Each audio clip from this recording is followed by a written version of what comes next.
Bonjour à tous, de retour dans votre rubrique hebdomadaire La pensée démasquée.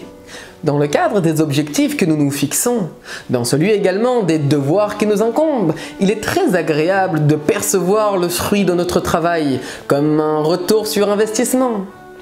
À ce propos, avez-vous parfois le sentiment frustrant, alors que vous prenez de bonnes résolutions afin d'évoluer et progresser dans votre vie, de ne pas pour autant constater immédiatement la récompense de vos efforts? Si oui, soyez-en rassurés, vous n'êtes pas le seul. La paracha que nous lirons ce Shabbat s'intitule Ki Tetsé.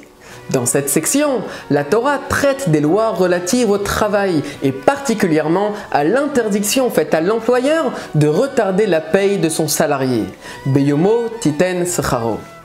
Or, nous savons que Dieu applique lui-même à son niveau les commandements qu'il nous demande de respecter. Et si nous sommes ses serviteurs, il devrait donc logiquement rémunérer nos bonnes actions sans tarder.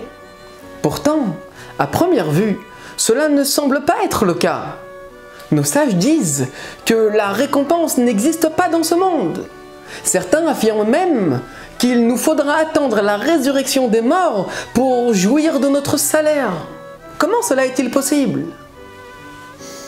En réalité, nos bonnes actions personnelles, aussi louables soient-elles, s'inscrivent également dans un projet collectif et à long terme. De fait, il existe deux modes de rétribution. L'un déterminé par la durée de travail, l'autre en fonction d'une prestation ou la réalisation d'un projet, comme la rémunération d'un artisan pour la construction d'une maison. Ainsi donc, même si bien entendu, Hachem tient compte et nous gratifie pour chacun de nos mérites, l'aboutissement véritable de son projet, c'est la révélation divine dans ce monde de la façon la plus parfaite.